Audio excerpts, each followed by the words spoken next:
Here we are once again with the Cardiff City phone-in. Thanks once again for joining us. First timer on the panel, Donna Perry. Thanks very much for coming on.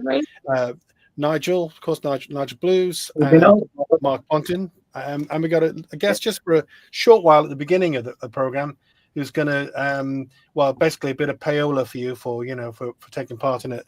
We've got a competition inside. Tell us all about it. Over the Christmas period, we've had a lot of several new members coming in, and one of those members has gifted a month's membership to the channel, where you get like exclusive content, some other rewards, and early access to live event tickets, which might be handy in January, dare I say.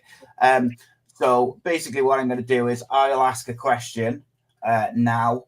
People can answer in the comments, and then one of you guys from the panel will pick towards the end. Whoever is the winner then can either hit me up, on my personal socials, or just email Cardiff City World, and then I'll send them the link to get it. Which is coincided quite nicely, because tomorrow morning we've got the first edition of our transfer window podcast, where I'm going to discuss all the things that I don't discuss in public. So it should be fun. Yeah, and you told us a couple of things before we went on live, which we won't mention. No. There's some lovely stuff which could potentially happen, which is really exciting if it comes off. Yeah, and I'll add a bit of detail and stuff to that as well. I won't just sort of say the names and be done with it. There's lots going on behind the scenes, I think. So yeah, it's just some additional content for the members, because ultimately they're the ones who allow us or enable us to go, produce content 7 days a week. So we wanted to make sure we were giving them something fun in January window. And Jeff Delacruz has wished us, I think, Happy New Year in Irish. So everyone must have got pronouncing that. Crack on, yeah. Fire away with the questions. So the question is, how many times have Cardiff City won the Welsh Cup? And I'll leave you guys to select the winner, and obviously make sure they got the right answer later on, and have a good show. And I shall bid you farewell. I'm going to go and eat my tea, but I'll be listening. Answer. Cheers, guys. All right. Cheers, Simon. Thanks very much. So I'll come to you, Donna, first. Yeah, just because you're the first timer on the show. So you've obviously watched this fabulous program many times. Yeah, I have been on it when you were on holiday. Yeah, that's right. Yeah, with Nige, is that right? It was Simon. You were on holiday. Oh yeah, okay. All right. Well, so first time with me anyway. So yes, thank you. Yeah. So first thing to say is obviously City's 3 games unbeaten, 5 points from the last 3 games. If we did that over a whole season, we'd be fine actually. So quite encouraging, Donna. Do you think the last few games, have you seen stuff to give you hope? Yeah, it's encouraging. And if you look back to the Oxford game when we were 3-0 down and getting battered, we did have a little bit of comeback at the end. So, they got back to 3-2. So it is encouraging. But my concern is that we're in January now, and it's not August, it's not September, and these games are ticking away quickly. And if you look as well, all our rivals for relegation are also picking up the points as well. And this is where I've been a bit disheartened, because we're working, we're trying really, really hard. We had the win, we had the 2 draws, but we're not really moving anywhere to show for it. So this is my concern there. And we have been so inconsistent this season. And I'm just concerned now, are we going to be, that's it now, we've had our little 3 games and we're going to have three games off. But there is signs of improvement, but until we get a striker, I think we are going to struggle, because you can do, you get people playing in the right positions. I think moving Chambers to midfield was a great move, whether that was done intentionally or not, or whether he had no choice whether to do it, but that definitely paid off. But there are signs, like you said, there are signs of improvement. But don't forget, when Ritzer took over, we had that great performance, all those games in a row, we were all singing his praises, and it went down again. That's my only concern, and my only worry now is have we had a good spell now, and then we're going to be inconsistent again, and with this good spell we've not really moved up the table. But if we can get a striker, I really think that will be the difference, because our defence isn't that bad. we haven't let in that many goals. No, we tightened up a bit, haven't we? We have tightened up, and it's just now Anwick's coming in. Definitely, he's much better.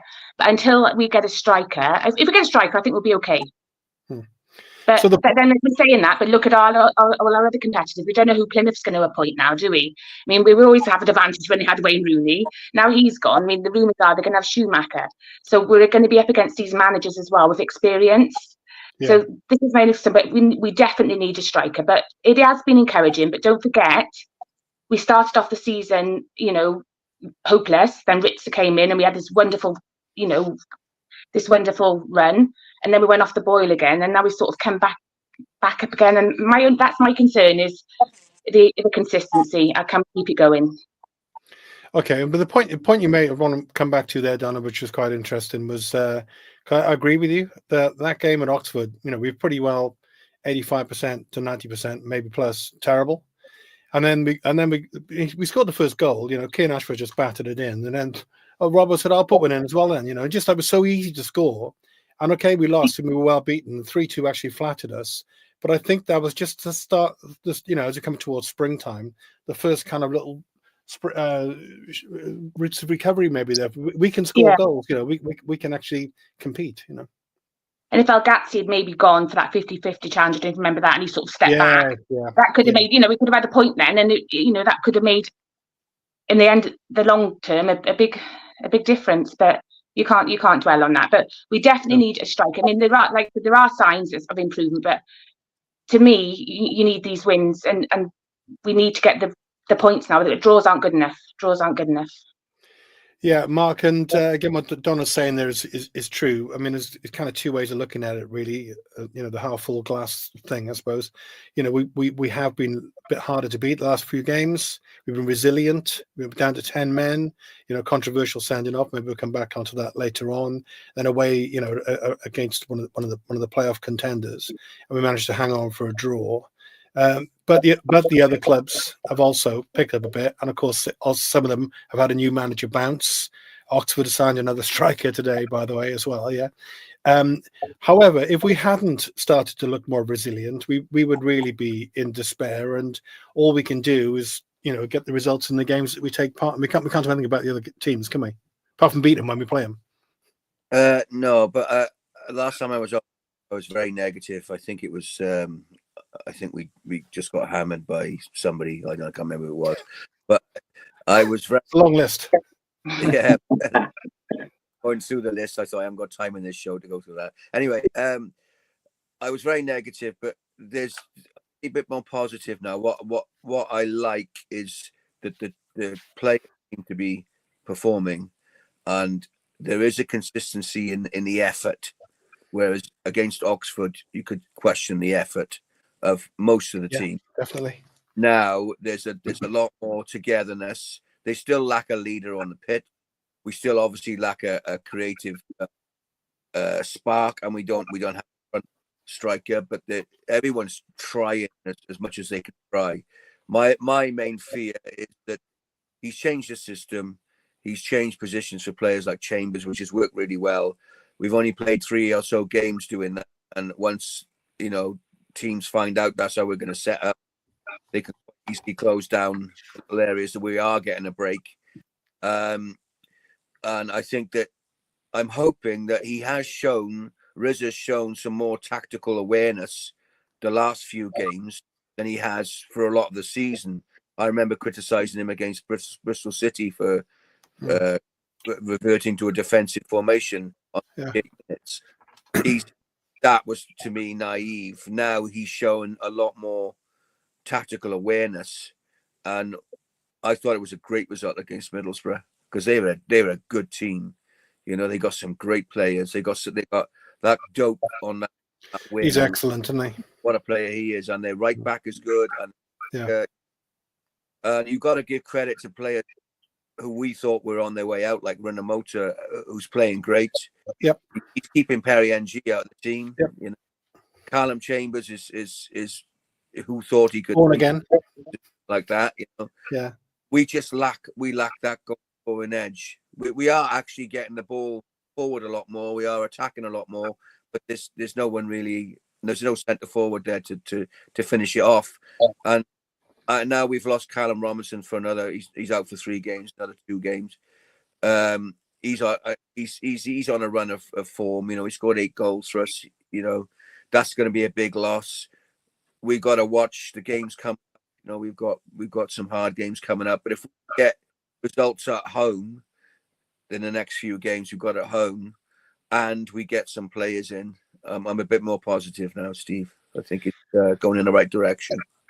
So Nige, it's an interesting one, isn't it? With this change of formation with Chambers, you know, but we don't really know where that idea came from. Obviously, he has played defensive midfielder in the Premiership before now, so I didn't know that, you know. But that's why he's playing there. But you have to wonder to some extent. And I don't mean this in a negative way towards Omer, but yeah, you kind of wonder, you know, this guy Shaw's come in, all of a sudden we're changing things around, we're looking better defensively, and we found a better position for Chambers. I wonder, you know, as an observation, whether he's off to a good start too, and whether he's proven to be a good member of the coaching staff. Hopefully so. Yeah, it feels that way, doesn't it? But I think some of these changes have just come about because they had very few other options. There's so many players injured. Yeah, I think it's forced them to make some of the changes that they have because, you know, Theopis has come back into it and he's found his form again that we haven't seen for a long time as well. So those two seem to complement each other, doesn't it? But in normal circumstances, everyone fit, they wouldn't be near the, you know, they wouldn't be in those positions and probably not even, you know, well, Chambers would probably be back in defence where he hasn't acquitted himself that well this season, I don't think. But yeah, he certainly looks the part when he's pushed up. And between him and Theopis, they've given him a bit of a shield. And Theopis seems to have that license to go further forward, doesn't he? And I know he's not an attacking midfielder.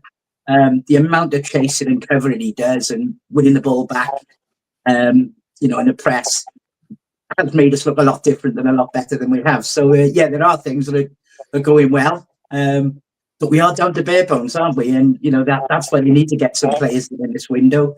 Yeah. And Donna's right. You know, whoever was responsible for not bringing in a striker this summer has got a lot to answer for because we brought in a shed load of centre-backs, midfielders, and no striker. And they got Kanga at the 11th hour, which, from all you hear, Rizzo was advised not to bring him in anyway. But was he? Yeah, but he had nothing else in the locker. And I just, it's a bullet, I should say, isn't it? But yeah. You know, you look at teams with, you know, not good sides, and they've got 2 or 3 strikers on the bench, and we can't even get one to start. You know, and we only needed a striker that could have got us half a dozen goals by now, and we wouldn't be in this position today. We would be 5 or 6 points further up the table and, you know, relatively comfortable. And it's that lack of a striker that's caused the lack of the goals. You know, we say we are better defensively. We still haven't kept a clean sheet since October. 13 games now since we last kept a clean sheet, or 14 since we last kept a clean sheet. So it is improving, but we've got to score at one end and we've got to stop conceding at the other. And I did post yesterday, it's all about winning now, isn't it? Although it's, you know, a better week, we've only won 1 game and we've only won 1 out of 13. We've only won 5 all season. And they probably need to win at least 8, I would say, to have a chance of staying up. And in the last 21 games. So it's a lot they've got to do, but, you know, that's where they are. And one of the other reasons with where we are at the moment is we've been dropping a lot of points recently from winning positions, particularly away. Obviously, it was Coventry at home last week, but we've had 3-4 aways recently where we've been leading and can't hold on to that lead. And that's cost them quite a few points. So again, could have got them further up the table. So these are the things they've got to tidy up and address now in the next 3 months, because there's no room for error anymore, is it? They really have to get the results now. No, and the comment on there from Jeff, Donna, about Plymouth and looking at the Walsall manager Sadler, and it'd be ironic if he went back for Schumacher, you know, because when you've been Rooneyed, you know, it looks like, you know, he's proven to be a disaster as a manager. Did the same thing at Birmingham. They were up to the top of the table and he got relegated, you know. But like so Plymouth are already moving to bring in new management, and also they did the classic today that one of their strikers went out and they brought in a new striker, you know, and it's in the first week of the transfer window. Do you have any confidence in, you know, our club Cardiff City being dynamic and proactive in the transfer window this time, Donna, and take this all by surprise? No, I don't, to be honest. And like you said, like it's like we're hearing rumours now, aren't we? Like we're talking before about the rumours about Jade and Dan's and rumours. There's rumours of strikers coming in, but I can't see us doing anything dynamic, because we don't, do we? Like like Plymouth, they're already now looking at managers, like you said. Then I've heard that they're looking to have them in place by the FA Cup game. This is how normal clubs function. They, if a manager goes, they've already before they sack a manager, or they go by mutual termination. They've already got the plan where they're going to go, where we don't seem to do that. So I mean, we have to have a striker. I'm just hoping now that they realise the powers that be realise that this is serious now, and that we can't continue, because if we didn't get these enforcements, we are going to be in League One. So that's the only reason I'm hoping now that they are looking at the tables very seriously, looking at what our rivals are doing, and let's get moving quick and let's get in before other people. But I'm just concerned as well. We're not very attractive, are we, for these loanees? So if you're going to get a loanee from a top club like this one from Liverpool, what's the attraction? And Ritzer doesn't really have the contacts, does he? Hasn't got the name. So we've got to really, really try and sell these people, and we've got to get in quick, because if we don't get in quick, they go to our rivals and we're doomed. But have I got the confidence? No. Do I think? I mean, we need to start shipping out as well on loan, don't we? I'd say get Mighty out. So we've got to start doing that first, so we can get these people in, like Mighty. There's been rumours about Ateta going, hasn't there? So Mighty, Ateta, well, Jamelia Collins, there's rumours, but they've got to go. We've got to start shipping out, so then we can get the new people in. So have I got the trust? No. But do I really hope that the people that can make this happen are now taken seriously where we are, looking at our rivals and thinking we really do need this to stay up? A striker, definitely, because if we don't have a striker, because I think they were always going to rely on Isaac Davis, weren't they? I think that was going to be the plan, rely on Isaac Davis. He can do this, but he got the injury. But again, do I think Isaac Davis is good enough to be the guy to take us up? I don't know, because he's had so many injuries. We've not really seen him play, have we, in the first team consistently? So have I got the confidence? No, but I really hope that they do prove me wrong, because otherwise, without a good transfer window now, with what we can get, we are going to be in big trouble.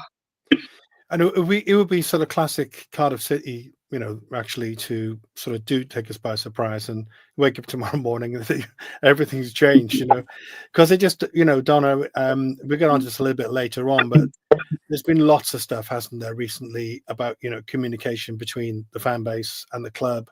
There was a recent meeting. There was the comments from, Steve Borley, which have drawn a lot of attention. And then also they're talking about, aren't they, that I think it was Dalman who apparently was quoted to say, maybe it wasn't quite as mad as this comment, but along these lines, maybe we need a bit more football knowledge at the top end of the club. It's not really rocket science, is it?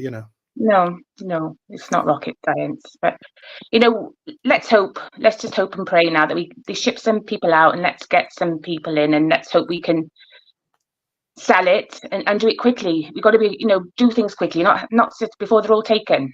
Before they're all taken, that's because I understand that the guy from Liverpool, Dan's, I think Plymouth were interested in him as well. Yeah, well, it would be, wouldn't they? Because they're struggling in the Championship. So we've got to get in before Plymouth and come across and sell ourselves better than Plymouth can. So he's got a great haircut as well. It's a good haircut. Bit like But then he's untested, really, isn't he? And we're saying because he's Liverpool now, but he's untested in the Championship. He's a young boy. I think he's 18.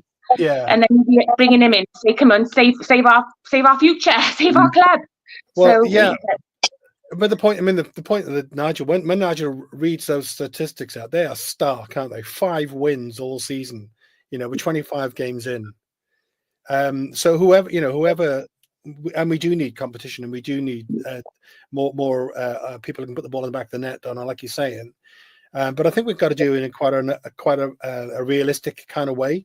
We're really struggling. We'll do well not to get relegated, won't we? From where we are at the moment, really. So without putting pressure on new strikers, just get behind them and just create some chances and just start, hope some of them start hitting the back of the net, because City fans can be, briefly, Donna, before I go back to Mark, can be, I think, a little bit harsh on their own players sometimes, and can maybe add to the pressure at times. Like they'll have people that this is the one that they're picking on at the moment, sort of thing. Yeah, But they can also be the best supporters in the business, So we just got to work together, I think. Well, look at Josh Murphy now. He was a big culprit for us, and he's doing all right at Portsmouth, And he isn't did he? the Ayatollah, didn't he? Yeah, he did the Ayatollah. Best thing he's ever done for us, that. but yeah. An Ayatollah for 10 million, I suppose, is fair enough, isn't it? Yeah. Mark, what's your thoughts on? I'm trying not to personalize it, but really, it's what we January the 6th. It's hard not to. Creating space in our squad. Put it that way. Well, we've got players that are a little bit surplus now. It looks like we've got Rinamoto as a rediscovered right back and Perry NG, so that's okay there at the moment. Left back, we've got Big, got O'Dowda, we've got Joe Rolls who can slot in there, so we don't really need Jamalu Collins. So and that lad Beecher came back. He looks like a good kid too. Yeah. We've got we've got quite a few midfielders, so there's a couple there that you can either go or go on loan. Ryan Wintley being one of them, perhaps, and can be written off certainly at the end of the season anyway. But we have got, I thought Ashford might go out on loan, but now seeing him in the last few games, I prefer him to El Ghazi. Absolutely. So, I agree with Donna on Yaku Mete. He tries hard, but he's not good enough for Cardiff City, in my opinion. And if a striker comes in, what's the point in keeping him? He's just a bit of a bully boy as far as I'm concerned. He doesn't have much skill. He knows how to celebrate a goal, doesn't he? Once a decade, yeah. He's a square peg as far as if you want to batter and ram up front, you stick him on to give their defense a bit of a torrid time. That's his only use. He doesn't. I mean, Ruben Colwell, makeshift false nine on the other day, was better than him, and if he'd scored that header, we would have won the game. So any thoughts on that? Because it was right towards the end. He's obviously not a number 9. I'm thinking you headed back where it came from would probably be what I would have thought. But he's not the best in the air. He's not the best. No, is he? For his physique, he's surprising, isn't it? Yeah, I mean, I think he lacks a bit of confidence in that department. I just think that a bit of inexperience there, maybe, and he tends to overthink things a bit as well. He's probably looking for the wonder finish rather than the But like I said, he was in position to score, and he was in the right place. We've watched Yaku Mete 3 goals in 52 games. You know what I mean? It's and he's been in plenty of positions to score, Yaku Mete, and hasn't for the same reason. And he's supposed to be a proven striker, so I'd like to see him. But I know we're not winning a lot of games, and not scoring a lot of goals. But you look at Swan, we've only scored 5 goals less than them, and they've had an extra game. You know what I mean? There's teams like that are dropping, like they're coming down the league fast. I think this month is the most important month for a long time. Yeah. In our future as a championship club, because if we can get a few results in the next couple of weeks against teams we've already beaten, like Watford and people like that, and get a few good wins, all of a sudden we're 15th, 16th, and looking down. It's a very important month. I'd like to think that all the letters and all the fan unrest has maybe sparked something in Vincent Tan that he thinks, I better maybe this striker, I better get him in, I better act. They seem to have a delayed reaction to the fan, bit of a proactive reaction. Yeah. So I don't know how I can phrase this to Nigel. I'll think about it while I'm reading at this. So Lee Griffiths can't find fault the commitment last few games. He didn't seem to rate Colwell as as a person who wants to put his foot in. That, to be fair, that's not really his game. But you could argue, Nigel, I suppose, and so he's not keen on Gutas. Personally, I'd have Gutas in all the time because I just think he's a wholehearted 100%. It just gives everything he's got, and I love that at the moment in a battle. But but it's fine. That's what we're all here to disagree with each other. That's why we have a show. So with Colwell, do you think I said something to a friend of mine who criticised Ruben the other week, and I said a funny thing with Ruben is right. People think it's a crazy comment. We're in the bottom three. I think Ruben Colwell's the kind of player who might just be more comfortable at a higher level, playing a more kind of classy kind of game where you're not at the bottom end sort of thing, I tend to agree. I mean, Russell Martin, when he was at Southampton, took a shine to him, didn't he? And I do wonder if he could have gone there in January if Russell Martin hadn't been sacked. As a false nine, I think he did okay. He's just not an instinctive enough player, is he? Not a position, to be a forward. But we didn't really have any other option on the weekend. I thought he did reasonably well. But yeah, I do wonder with Cardiff. We have these players who look like their quality, but we never play that type of football that can always get the best out of him. Now, Colwood, I thought, was linking up really well with Ollie Tanner the other week before Tanner got injured. And they've not quite got back to it since. He is a bit of a confidence player, I think, and he's obviously struggled the last few weeks. But there's still something there, isn't there? And I know he divides opinion with fans. Some are frustrated, some have had enough of him. I think there's a talent there, and we see a lot of players who leave Cardiff and they do well at other clubs in the Championship. Never mind going up a level. And if Colwell leaves us for another Championship club next season, who play a bit of football, I could see him doing really well. It's always going to be a struggle with Cardiff because of the way we set up and play more often than not. Well, if Robbo wasn't suspended, the likelihood is maybe Ruben wouldn't actually be starting.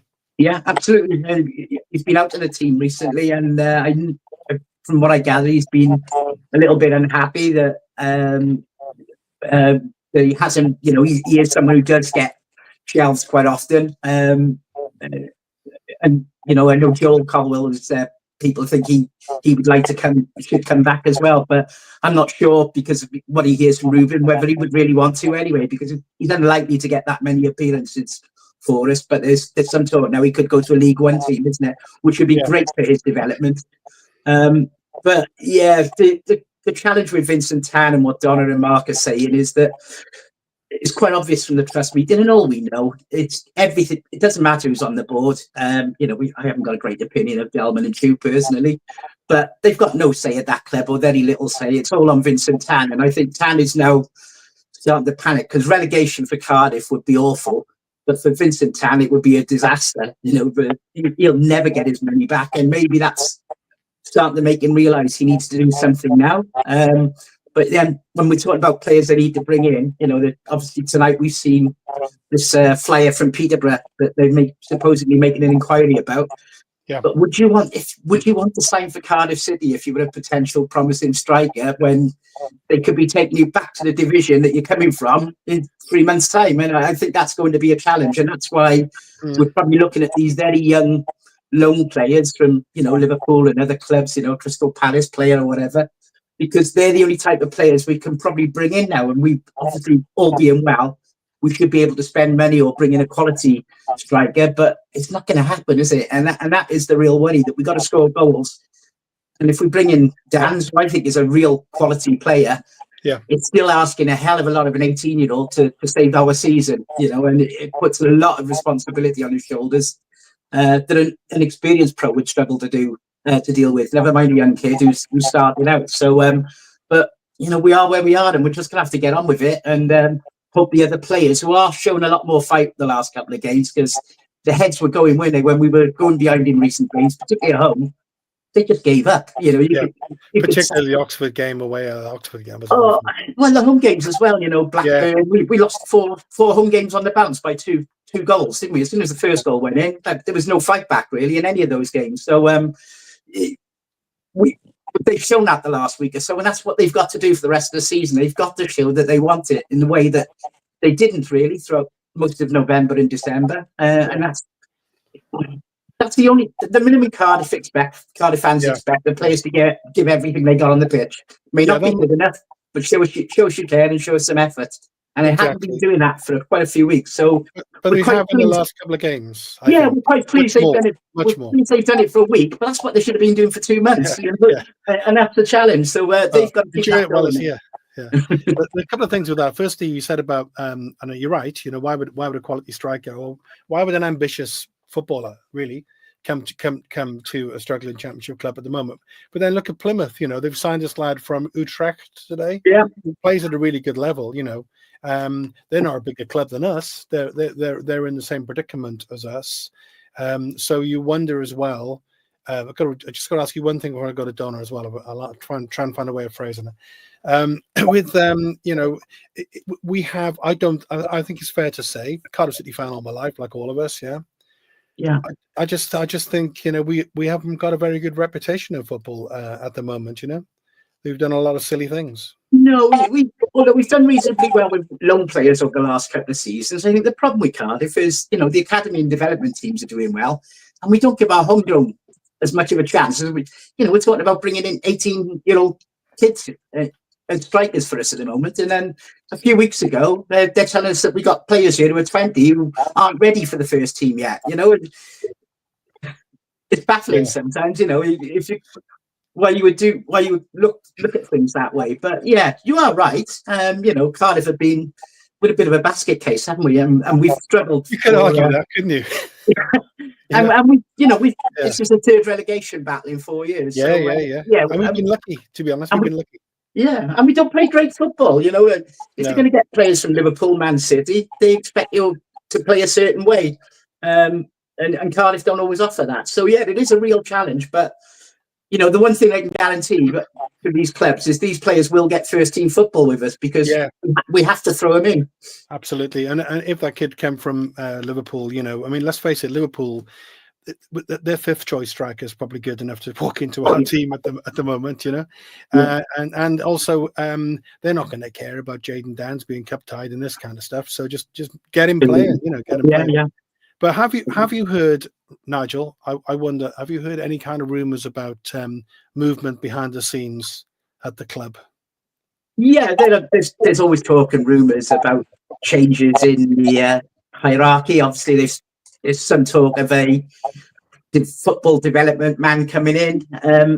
There's some talk that Riz's position still isn't entirely safe, and even though he's had a good week, I think it might just have bought him a little bit more time. But I still think he's only 1 or 2 bad results away from not staying in the job, because we're in that precarious a position that I think Vincent Town, if he's done well the last week, hasn't he? But we've not got any higher up the table. And when he was appointed, which was only a few weeks ago, the statement from Vincent Town said he's looking forward to making us climb the table. We've actually dropped down the table since he was given that role. So he's not safe by any means. So I think, it's not beyond impossibility. We'll see changes there, and clearly 1 or 2 players have to go, and we've got to get a couple of decent ones in, or players that are going to give us a chance at goals anyway.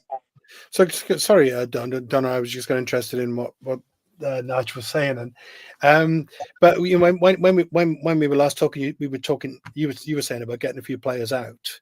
I suppose part of that quandary is who's going to want them and where are they going to go. That becomes a difficulty. For example, Jamila Collins, I think was an excellent player till he had that injury. Hasn't looked the same since. For whatever reason, his face doesn't seem to fit around the club at the moment. You have to wonder whether, will he go back abroad? And then you got like Mate. Yeah, funny, I've scored loads of goals, at Reading. Scored loads of goals, scored goals for fun. Can't score to save his life at Cardiff City. And then, of course, Kanga, I imagine, is, I suppose, top of the list of, wow, here we are, we're in January, he still hasn't scored, Are there others that spring to mind for you that if you have to move on? And secondary to that, Donna, are there players in the squad who you wouldn't let go even if an offer came in? Well, obviously, Atete, there's rumours that people are after him, like League One club. Yeah, so Atete, I think, to me, he before he was injured, he's never shown any promise. Sorry, I've never rated him. I never liked his style of play. He was always on the floor. So Atete, I would definitely, if there are interest, he can go. Jamila Collins, maybe he can go with Steve Morrison instead of non-league. That's where he belongs. Maybe he'll take him back. We brought him in. Obviously, can go back to his other club, but that's the problem here. There's nobody out of these players that I mentioned who will take them, but I think they would have to drop down to the league, the League Ones, the League Twos, because I am surprised that Huddersfield, and I think there was another club, were actually interested in Atete, because I don't know what they've seen of him to want, but so definitely those ones. I would try and. Is there anyone you wouldn't want to see leave, even if money came in for them? Do you know who I'm a massive fan of? Ollie Tanner. To me, he always gives 100%. I think when he comes on that pitch, he tries. He's always there with the crowd, egging them on to come on, support me. He plays with passion and commitment. And he's still only young, if we're looking, compared to, he's a Ruben Colwell type age, isn't he? So I would definitely keep on to Ollie Tanner. Who else? The one that worries me a little bit is Callum O'Dowda. He's out of contract at the end of the season. As far as I know, we haven't even had any discussion with him. And if you were a decent championship club, say a sort of playoff chasing club, you'd put in a cheeky bid for him, wouldn't you? I think he's a fantastic player. So I'm not saying we'd sell, but you do wonder if someone come in and make a small little bid. Walk. Couldn't he, Nigel? You could just walk her, couldn't he? You could say a pre-agreement to leave for free in the summer, but if someone came in and said, "Oh, we'll give 100k for him, 200k now," would City take that money to try and bring someone else in? He's a player that really worries me that they haven't sorted out. I know he has his little injury problems, but he's part of the reason we played so well the last week or two is because of his performances. I think he's been probably one of the most inspirational players on the pitch. I know he struggled against Stoke on Saturday, but the effort he's put in the last handful of games has been fantastic, and you haven't seen that from all the players like you see from him. And you know who else I would potentially get rid of? And I can't believe I'm saying this because I've always been a massive fan, but Perry NG, because something's he's been our player of the season for the past 2 years, but something's not been right this year. And I always thought it was something between him and Bullet, but he's been very inconsistent. He's been very injury prone, and I'm, as you all know, I think Nigel knows, I'm very sceptical about these injuries. I don't believe in injuries. I always think there's things behind the scenes when there's all these injuries. And was it something to do with when his friend Ryan Whittle went to Millwall? I don't know, but Perry NG now, I don't think he's the player he was. I don't think he's got the right attitude. When you see him on there, he doesn't seem to give 100% anymore. So that's someone I'd potentially get rid of because something's not right with Perry this season. So let me ask you a quick one off the back of that, and I maybe just spin round on a yes, just a one-word answer from the three of you. We'll start with you, Donna. So Reno or NG? Oh gosh, I don't know. On current form now, and I would stick to Reno. I would on current form because he's found a new lease of life and he seems committed. And Reno, from what I've seen him do in the last couple of games, how Perry's been forming this season, then Reno. Okay, I'll go to you, Nigel, and I'll come back to Mark for some more stuff. Reno, no hesitation. Yeah, for me, 100%. Yeah, I don't think he's not. Perry NG's got a lot in his locker. He wasn't player of the season for nothing. He's a good player, but this season, for me, I think Reno keeps his place. What you reckon, Mark? Both. Because Reno Martin play in midfield as well. Yeah, he can. And he's quite happy to play wherever he's put. He's a good club man, isn't he? He's a good all-rounder, isn't he? Right now, Perry NG, you've got to remember, he had quite a bad injury, and he's only just coming back from. He's been so amazing I think he's one of the best buys we've had in the last few years. I don't think he's I think wherever he plays whether he's playing for Crew or he's playing for us, he wants to play good football, and I think he's tenacious. He gets stuck in. He's I think Renamotta's keeping him out of the team. I think had he played on the weekend, he would have shifted in. He's worth more money than Renamotta, so that from a financial perspective, maybe we take the money. If an offer came in, yeah. I don't. For me, though, Mark, I disagree slightly. I don't think he's played well since last March when he got a winner at Bristol, and you've seen the very odd performance out of him. You always see those moments where he wins a big tackle or he does something niggly that winds up an opposition player, like you got the Plymouth guy sent off this season, and you remember that side of it. But there's been so many goals we've conceded that have come from his side when he's been on the pitch and when he's missing. And set piece. Look, go back a year or two ago. He was a demon at set pieces. Nowhere near him now. I don't know what it is. There's something just not right with his game, and I tend to agree with Don. And I think it's he's just an unhappy player here, and he would probably be someone who would benefit from moving on. But that's just my personal opinion. But I don't think he's played well for 10 months. I wonder if I think there was a fairly evident stage where he probably felt it was time to move on. Actually, yeah. There were rumours of the Northwest, weren't there? But that didn't come about, which is obviously his home territory. Mark, this comment's come through. Rumours, it's the rumour mill. It's January. We love the rumour mill. So 3 players being linked: Ricky J. Jones, the pacey lad that people are aware of, Joe Gelhart, and maybe Jaden Dans. So, I mean, if those three players walked into the squad, for example, they can only be an improvement, can't they? Well, yeah. I mean, one thing we don't have is pace, so that Ricky J. Jones is pace, and also saying that perhaps he wouldn't come to Cardiff. You look at Peterborough; they've got a history of selling strikers to championship clubs and end up making new clubs millions, but. Ivan Toney, Schmodix, all those players that come through the Peterborough ranks. I think it'd be a shrewd investment to get someone like him in. I don't know much about the other 2 players, I'll be honest, but Ricky J. Jones seems to he 12 goals, I think, and he's quick. He's very quick. So we saw what pace was doing to us on our when Middlesbrough got a lot of pace, and you saw what trouble it was causing Callum O'Dowda and etc. We haven't got that. We can't got that problem with pace. So someone like him, I think they should push a boat out for, if I'm honest. And Gelhart, it's the youngster at Leeds, a young striker, So obviously he's playing in a fairly decent squad. There's loads of comments coming in as usual. I mean, just put this one up on the screen just for a second. It's going to get the usual sad knowing glances, but the club needs to be sold, end of, new managers, new players, new owner, plenty out there with vision, so please play over the odds to fix us. It's going nowhere right now. I imagine, Jamie, it was on the Christmas wish list, but I wouldn't say it's that likely to happen. Do you think, Donna, I don't know whether you can answer this, it's a pretty difficult question, but going back, we had a conversation earlier, me and Nigel, and he's not saying it's like cast in stone, but there are rumours, and the club have made it perfectly clear. They're looking for more knowledge in the management team.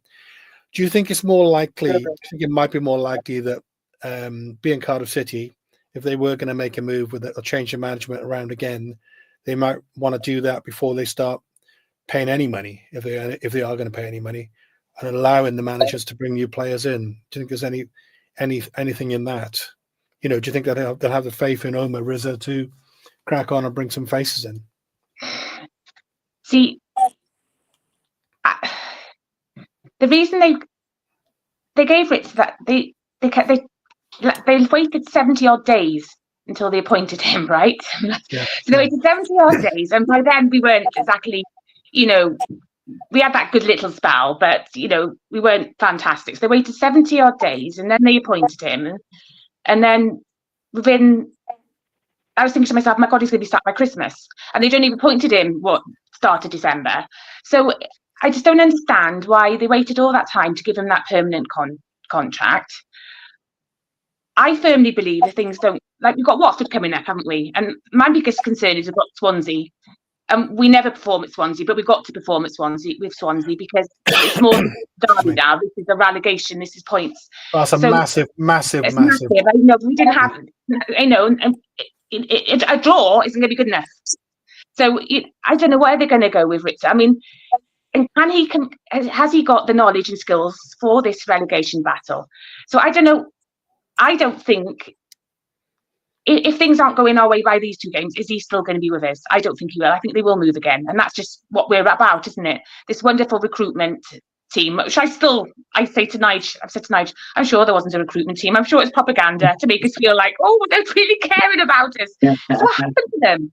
What happened to them? Do you know, to take all this time and then we came out with Ritzer? So I don't think they're going to move before the transfer window. So I think they're going to be trusting Ritzer.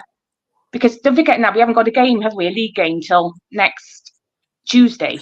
14th, yeah. So I think they're going to have to trust Ritzer. But do I think he'll be there by the end of the season? No, I don't. I've heard rumours, of potential other people coming in as well. But why didn't we go for that in the first place?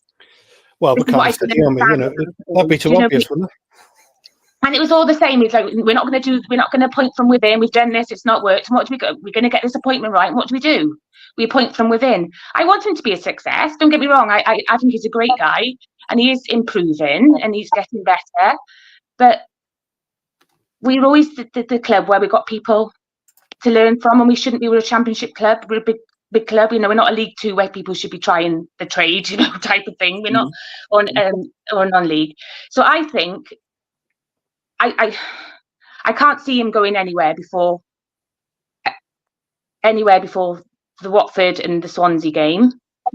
So I think he will be trusted. That's what I'm saying. I think they will start him up. But then you see if he goes and you get a new manager come in, or would a new manager coming in attract more players? You don't know this, do you? If you had a big name come in or a director of football, but it's a hard one. It is a difficult one. But I strongly believe. I don't think he's. Even if he lasted this season, he's not going to be here next season, is he? He's not a long-term appointment. Absolutely. He's not a long-term appointment, and that's he's not going to be with us, for another 5-6 years, even if he keeps us up. Because if he keeps us up and he is here, that's been the ambition of Tan, isn't it? That's been the ambition of our club for the last 5 years. Just keep us in. Since Neil Harris went, all they've wanted, just keep us in the Championship. Just play, just finish safe. That's all we've ever wanted. So I don't know, but he's not a long-term appointment.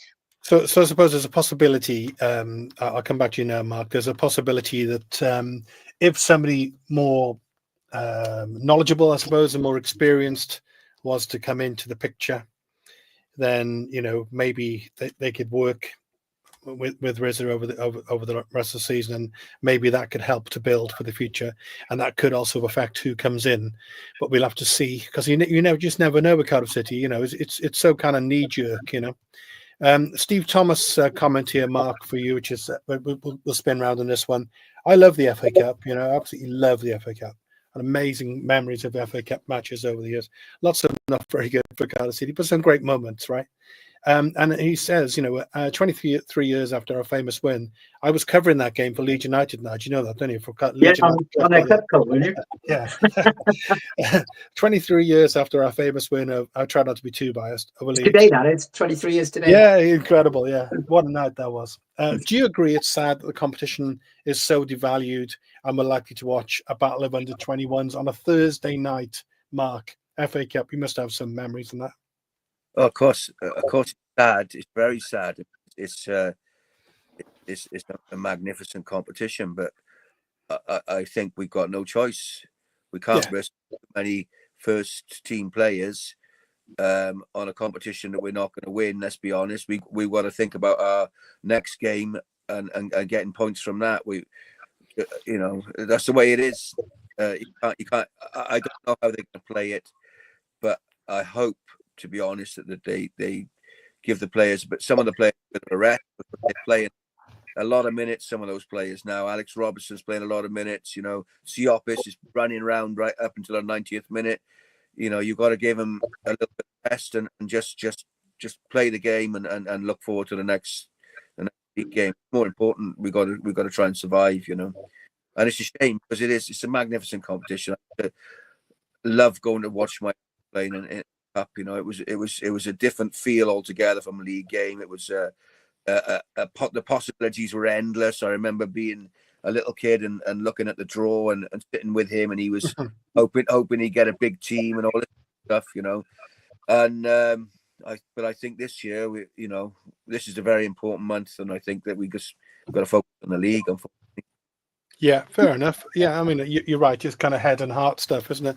Nigel, you must have some amazing. Well, you know, I'm sure you got some similar favorite Cardiff City FA Cup memories to me. Yeah. I mean, there's that run when he beat Spurs and Wrexham and got to the 5th round with Everton, which was with Tony Evans and all that. That was magical.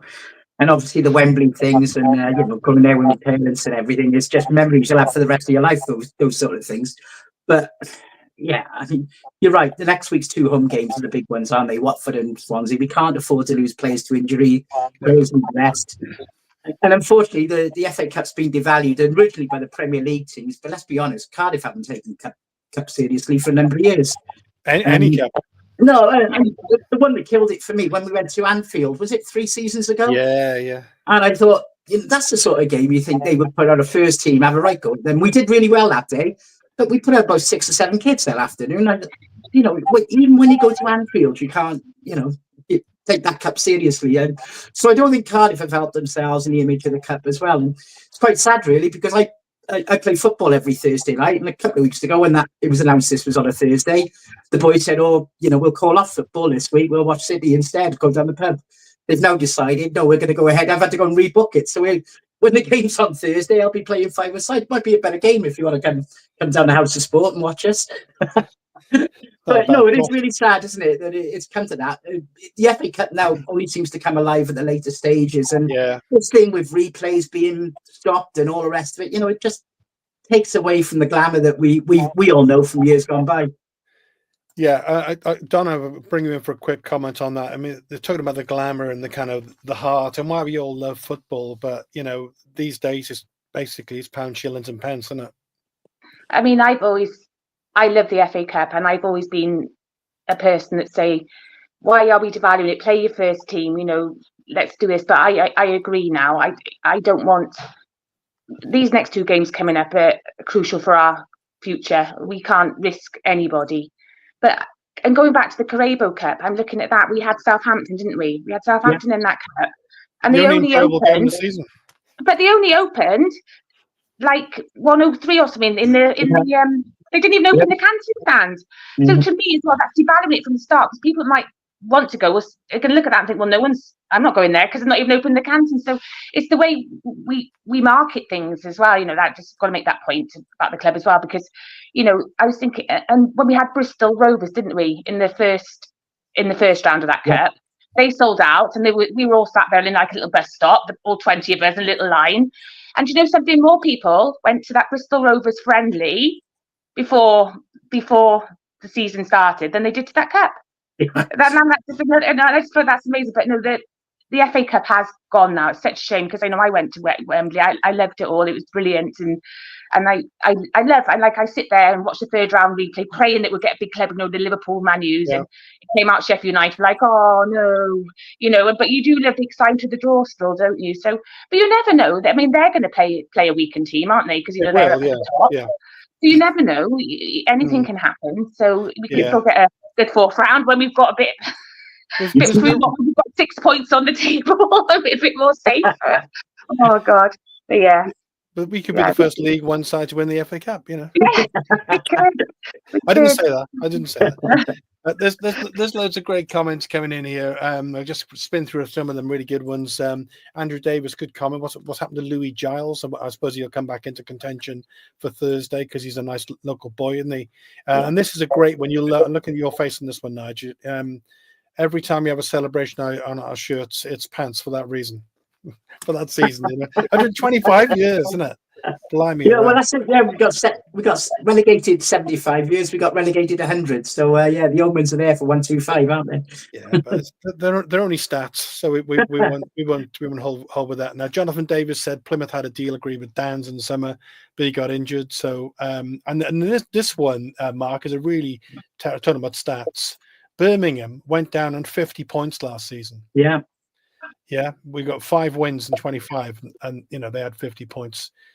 So yeah, but that's because of Rooney. Hopefully, yeah. Well, it was in their case. I think I really think it was.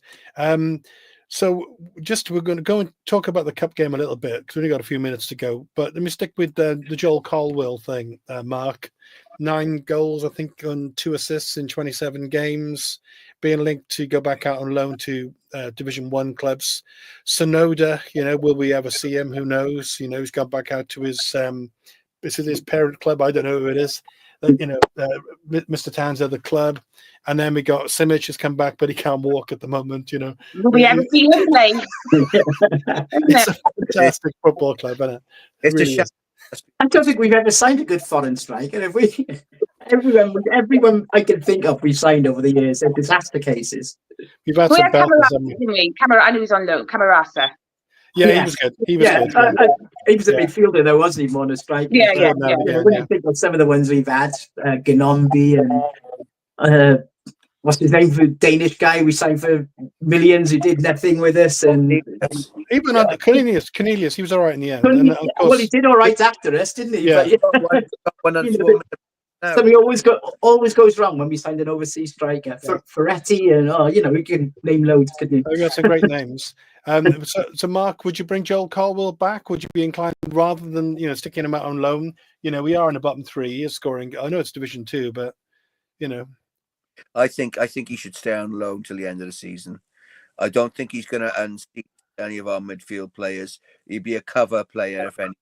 Yeah. I think he'll come back next season as a real good first teamer. I think if you brought him back now, he might be demoralised by not having as many minutes. Who's you got to push out the team? I mean, he's a on a play kind of midfielder. So right now that's Alex Rawls and all people like that. I mean, Joe Rawls, as it is, I can't see Joel Colwell getting minutes to stay up alone, and he'd be a better player for it.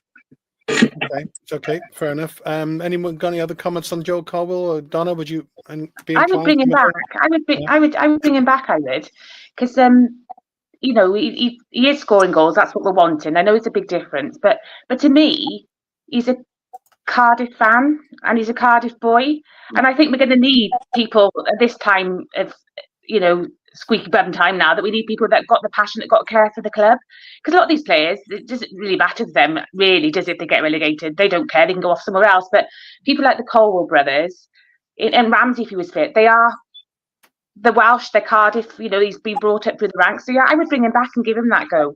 He definitely, even if he was an impact player and came on the sub, and to give him that chance, I'd bring Joel back. There's a nice comment on the screen there from Amar, who's a Celtic fan. I watched a Celtic game on the weekend, Celtic Rangers game. I can't believe how bad they were. They're awful.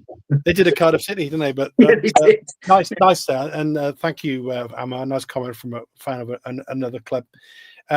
So the Sheffield United game, if we lose, we lose. There we go. Let's give a few players a chance, and let's not take any risks. I think we all agree on that. Yeah, I think so. So we can just briefly look forward. We're going to start looking ahead to one particular game, but very briefly.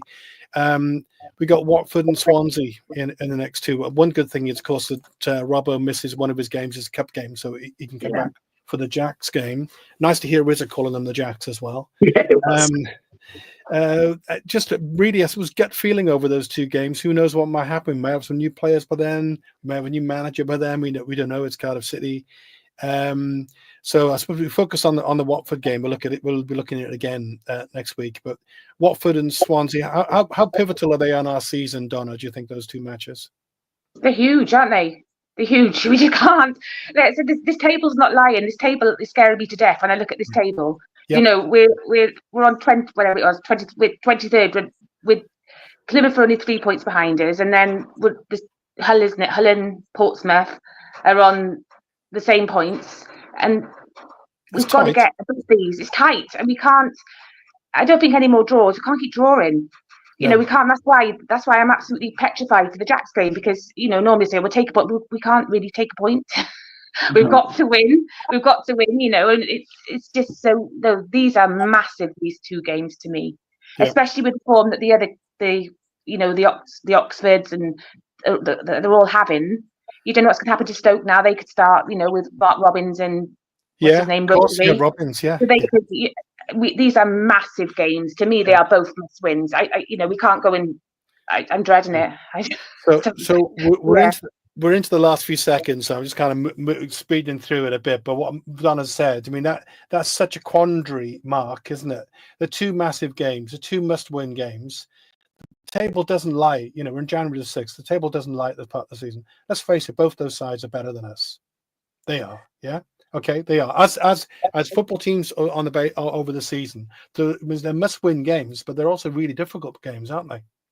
Well, they are, but we've already beaten Watford and we drew with Swansea, and I think if we can keep up the resilience and the tenacity, I think we'll win.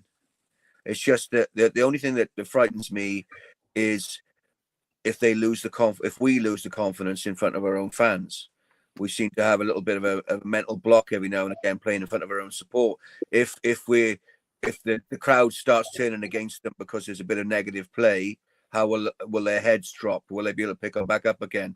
Especially against the Jacks, you know, it's tougher. That game is tougher, not just because of the opposition, because of the history, because of the pressure. And first goal. I think we'll win them both. Okay, good man. Well, we'll talk about it again in next week's show. But Nigel, any thoughts on looking ahead, if we use our phrase, for those two matches? You can't underestimate how critical the next 10 days are for Cardiff. You know, putting the Sheffield game there aside for a moment. One thing they have to do is bring in a striker before next week. They've got to get one in the next couple of days. And then for me, unless they get a minimum 4 points, they're in serious trouble. If they don't win either game next week, and even if they're 2 draws, I don't think Rizzo will be the job by the end of next week. So it's because we are on a knife edge, though, aren't we? It literally is that critical that the club. There's no room for complacency, no room for error, and it's time to start winning games and getting results. Anything less than that, we are in serious trouble if we don't get at least 4 points next week. Thank you all. Happy New Year. Happy New Year.